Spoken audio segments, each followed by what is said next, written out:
اسٹری facts کے موضوع دوستو السلام علیکم ناظرین اکرامی، پاکستان کی آزادی کے 2 سال بعد عوامی جمہوریہ چین 1949 میں آزاد ہوا۔ اس وقت چین عالمی معیشت پر تیزی سے ترقی کر رہا ہے۔ عالمی کساد بازاری میں ہر ملک بحران کا شکار ہے، لیکن چین واحد ملک ہے جس کی ترقی پر عالمی کساد بازاری کا فرق نہیں پڑا۔ دنیا میں شاید ہی کوئی گھر ایسا ہو جس میں چین کی مصنوعات استعمال نہ ہو رہی ہوں۔ چین نے تھوڑے سے وقت میں اتنی زیادہ ترقی کیسے کی ہے، اس کے بارے میں آج چند حقائق ہم آپ کے سامنے پیش کرنے جا رہے ہیں۔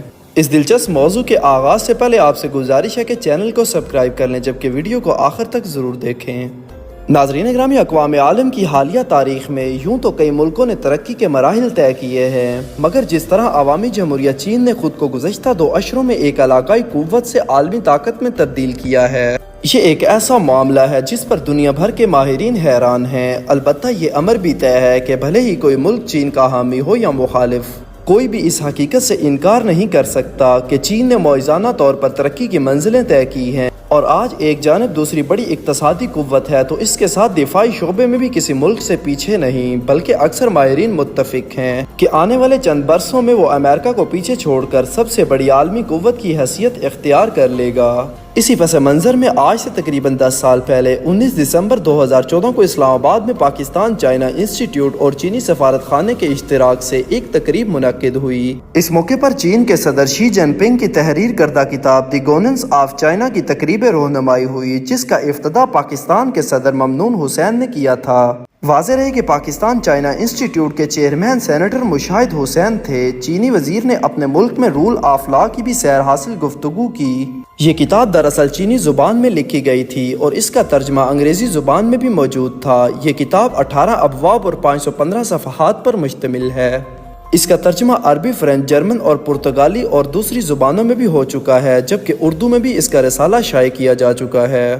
یہ امر بھی قابل ذکر ہے کہ پورے براعظم ایشیا میں اس کتاب کی انگریزی ویژن کی رونمائی کے لیے پاکستان کو چنا جانا اس امر کا مظہر ہے کہ دونوں ملکوں کے تعلقات کی بنیاد کتنی مستحکم بنیادوں پر استوار ہے۔ اس کتاب کی اہمیت وطن عزیز کے لیے اس لیے بھی بہت زیادہ ہے چونکہ پاکستان میں ہر شعبے میں تمام تر وسائل اور صلاحیت ہونے کے باوجود ملک گورننس کے مسائل کی وجہ سے تاحال قوموں کی برادری میں وہ مقام حاصل نہیں کر پایا ہے جس کا وہ مستحق ہے۔ یہ کتاب گویا چین کی کرشماتی ترقی کا راز خود میں موجود رکھتی ہے۔ اس کے مطالعے سے اس بھید کو پایا جا سکتا ہے کہ کس طرح چین نے محض گزشتہ 20 سالوں کے اندر اپنے عوام کو خطے افلاس سے نکال کر متوسط طبقے میں لا کھڑا کیا ہے اور اب دنیا کی بڑی طاقت بننے جا رہا ہے۔ یہ اپنے آپ میں اتنا بڑا اقتصادی معجزہ ہے جس پر دنیا بھر کے معاشی ماہرین حیران و پریشان ہیں، اور یہ کتاب چینی صدر کے بچپن سے تاحال مختلف ادوار پر مشتمل 45 دلچسپ اور نادر تصاویر سے مزین ہے۔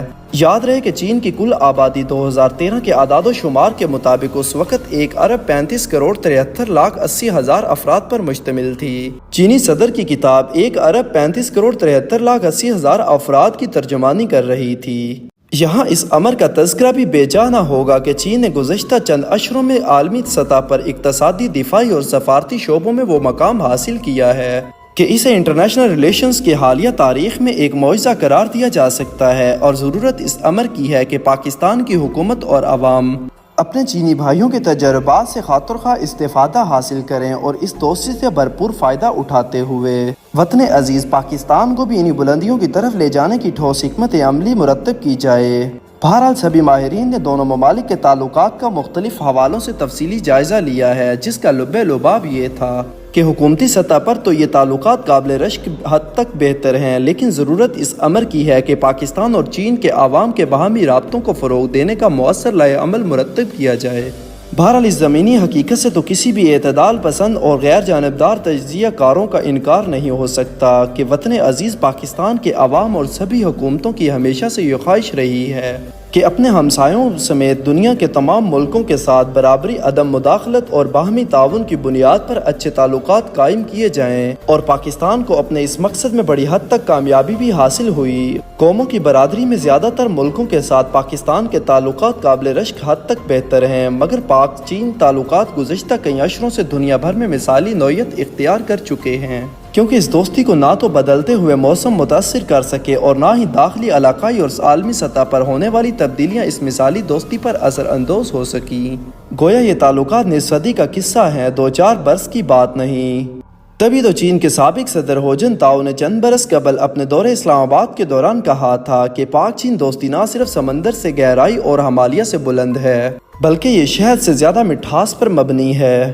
آج سے تقریباً 11 سال پہلے 21 تا 22 مئی 2013 کو اپنے دورے پاکستان کے دوران اس مثالی دوستی کا تذکرہ کرتے ہوئے چینی وزیر اعظم نے چند الفاظ کا مزید اضافہ کیا جب انہوں نے اسے سونے سے زیادہ قیمتی اثاثہ قرار دیا۔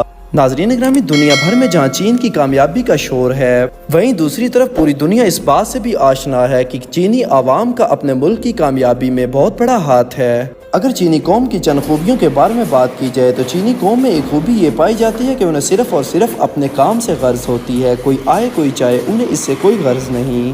یہ لوگ ہمیشہ عین وقت مقرر پر ڈیوٹی کے لیے آ جاتے ہیں، 1 منٹ کی تاخیر بھی ان کے ہاں ناممکنات میں سے سمجھی جاتی ہے۔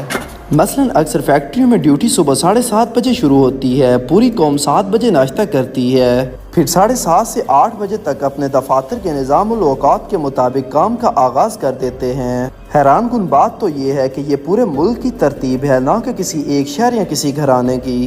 اگر کبھی آپ کو چائنا کی کسی فیکٹری میں جانے کا اتفاق ہو تو آپ کسی ورکشاپ یا فیکٹری میں داخل ہوں، کیا مجال ہے کہ کوئی ادنا سا ملازم بھی آپ کی طرف نظر اٹھا کر دیکھے۔ چائنا کی فیکٹری میں عموماً پروڈکشن لائنز چل رہی ہوتی ہے، ہر ورکر کے ذمہ ایک مخصوص نوعیت کا کام ہوتا ہے، اس نے پوری ذمہ داری سے ایک معین وقفے کے اندر اپنے حصے کا کام مکمل کر کے اگلے ساتھی کے حوالے کر دینا ہوتا ہے۔ ٹھیک 12 بجے پوری قوم دوپہر کے کھانے کے لیے اٹھ جاتی ہے۔ بعض فیکٹریوں میں ورکرز کی زیادتی کی وجہ سے 11:30 بجے بھی لنچ کا وقت شروع ہو جاتا ہے۔ اکثر فیکٹری میں کھانا مفت ملتا ہے، انہوں نے کھانے کی فراہمی کے لیے مختلف ریسٹورنٹ کو ٹھیکہ دے رکھا ہوتا ہے، جس کا مقصد صرف اور صرف یہ ہے کہ وقت کا ضیاع نہ ہو اور کھانے پینے میں بہت کم وقت لگے۔ چائنا کی تقریباً پوری قوم کا ہی ایک طرح کا کھانا ہوتا ہے، وہ ابلے ہوئے چاول کھاتے ہیں، صبح دوپہر اور شام ابلے ہوئے چاول ان کی خوراک ہوتی ہے، اس کے ساتھ گوشت یا سبزی کا اہتمام بھی ہوتا ہے۔ یہ خوراک تقریباً 70 سے 80 سینٹ میں مالکان کو مل جاتی ہے۔ آپ حیران ہو جائیں گے کہ شام 5 بجے ان کا ڈنر شروع ہو جاتا ہے، گرمی ہو یا سردی، بہار ہو یا خزاں، ان کے یہی اوقات ہیں۔ خلاصہ تو یہ ہے کہ اس قوم کی ترقی کا راز ان کی انتھک محنت اور اپنے کام کے ساتھ مخلص ہونا ہے۔ حکومت کی طرف سے اس معاملے میں ہمارے ملکوں کے مقابلے میں خاصی سہولتیں ہیں، وہ ٹیکس ضرور لیتے ہیں مگر اتنا ظالمانہ نظام نہیں۔ کم از کم بجلی بند تو نہیں ہوتی، ہر چند کے بعض مقامات پر اس کی شکایات ہیں مگر عموماً بجلی کی لوڈ شیڈنگ کا وجود ہی نہیں ہے۔ حکومت کے پاس اور بطور خاص مقامی حکومتوں کے پاس بے پناہ پیسہ ہے، پورے ملک میں اب سڑکوں کا جال بچھ چکا ہے، ہر طرف ہائی ویز ہیں جن پر ٹریفک ہر وقت رواں دواں رہتی ہے، جگہ جگہ ٹول ٹیکس کے لیے بیریئر بنے ہوئے ہیں جو ایک اندازے کے مطابق خاصی رقم وصول کرتے ہیں، اور جگہ جگہ پولیس کے اڈے تو الگ سے بنے ہوئے ہیں جو آپ سے وہ ٹیکس بھی لیتے ہیں جو آپ پر لاگو ہی نہیں ہوتا۔ لیکن وہیں دوسری طرف چائنا میں ان تمام تر حالات کو کنٹرول کرنے کے لیے آپ کو پولیس بہت کم نظر آئے گی۔ سوال یہ پیدا ہوتا ہے کہ اتنا ملک جس کی آبادی 1 ارب سے زائد ہو، ان کے لیے بنیادی سہولتیں مہیا کرنا کوئی معمولی بات نہیں ہے۔ ناظرین گرامی، یہ تھی ہماری آج کی ویڈیو۔ اگر آپ کو ویڈیو اچھی لگی ہے تو اس کو لائک اور شیئر، جبکہ چینل کو سبسکرائب کر دیجئے گا۔ آپ سے جلد ملاقات ہوگی کسی نئی معلوماتی اور تاریخی ویڈیو کے ساتھ۔ اللہ حافظ۔